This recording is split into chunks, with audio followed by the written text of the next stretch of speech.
Right, here we are again. Sorry, we've had to retire into the workshop because the weather's been fairly awful lately. Right, the last time you saw this bow, I've been whittling it with a knife to get it so the belly fairly flat. The curvature, due to the fact that the piece of the stave was slightly twisted, has more or less been flattened out. This bit's pretty flat, there's still a bit of a twist there, but it won't affect, hopefully, the way the arrow is thrown. Right. Task now is to cut some notches for the bowstring and to fit a loose bowstring, and then we put it onto a tiller to see how the bow bends, and then by examining the bend and by constantly adjusting, taking little bits of timber off, we can gradually get the bow to bend more true and produce the effect we want. Right, let's start okay. Now for cutting notches I have a rather useful little saw on my multi-tool, so this is what I shall be using.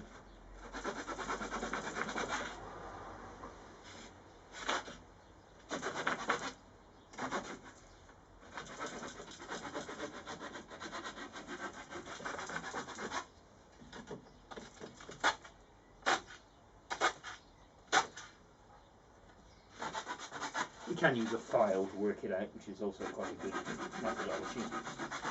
But as I always carry this with me, this is a useful methodology for me.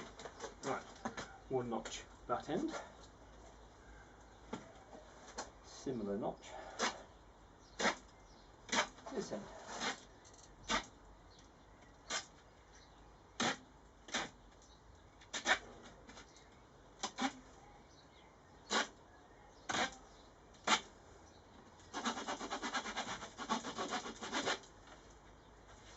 It might be a bit weak, but we can redo the notch lower down if necessary.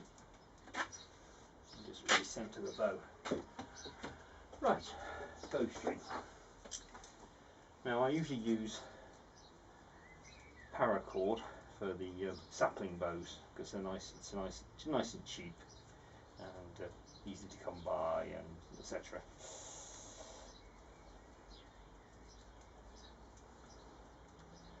Do a bit of a bootleg bowyer's knot, which is actually a sort of a standard overhand knot with another knot as a stopper to stop the loop from closing.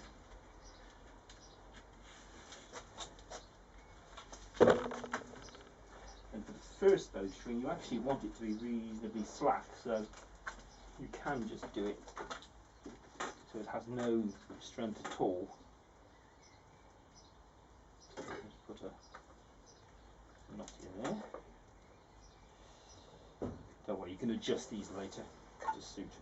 I wouldn't cut anything off either, just in case you want to never cut string unless you absolutely have to.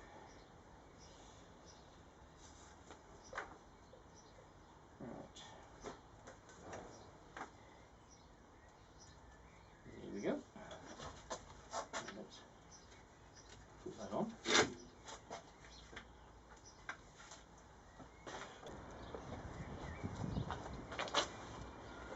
Right, what we've got to do now, basically we've got to teach the wood to bend and to also observe how it bends and where it bends. Now,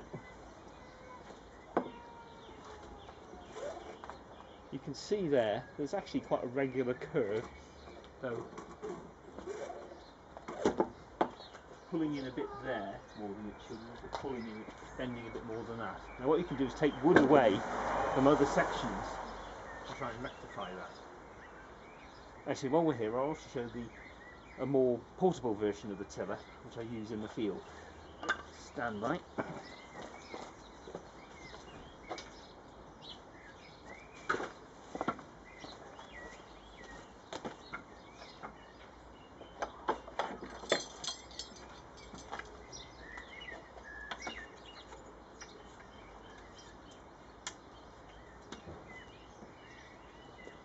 Again, the same idea, but you can trick it onto set draw lengths and then see how the shape is, and then adjust it as you go along.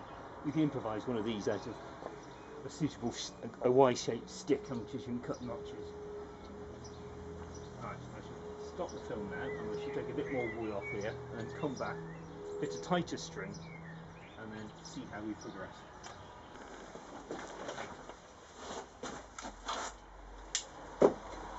Right, well I think that's not too bad. There's some lumps and bumps on the plate, on the belly here, and like I said, I've got to take all the bark off the back of the bow, and then we've got to make the handle a bit more comfortable.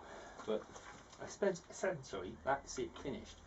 I think what I'll do is, rather than you sit there watching me debark a piece of wood, I'll just switch the camera off, clean this off, and then I'll show you the tidied up version in a while. Right, stand by.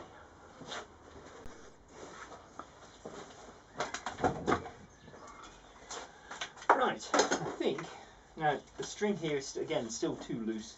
Ideally, you want a fist mal, which medieval used to call it, which is like you put your fist like that, and the string should be at the tip of your thumb. So I've got to tighten that up, but you can have a look. You can see what we've done here. I've taken the bark off. There's rather a nasty bit there, which I'm going to have to run smooth to protect so it doesn't split on us. And it needs a lot more work with sandpaper to get it all smooth, and we need to make a slightly tidier handle, i.e. not using duct tape. But again, if you're in the field, this would throw an arrow and we'll do a very fine job of it. In fact, I'll give you a little demonstration in a moment. What I will do next is, as I say, tighten the string so it fits perfectly, rub off all the rough bits, get it smooth, put linseed oil in it, and there you go, you've got a sapling bow. But in a survival situation, you could use it like this, and that could catch you a meal. Right, I should stop here now, and you'll see me firing a few arrows down range of the garden. Right, stand by.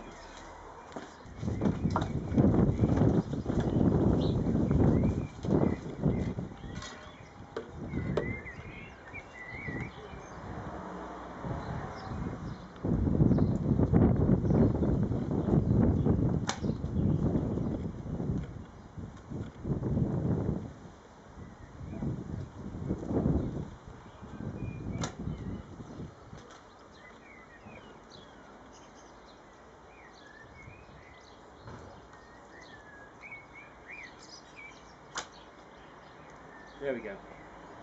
Now, next video is going to be making some arrows, possibly having a go to making a slightly more refined bow.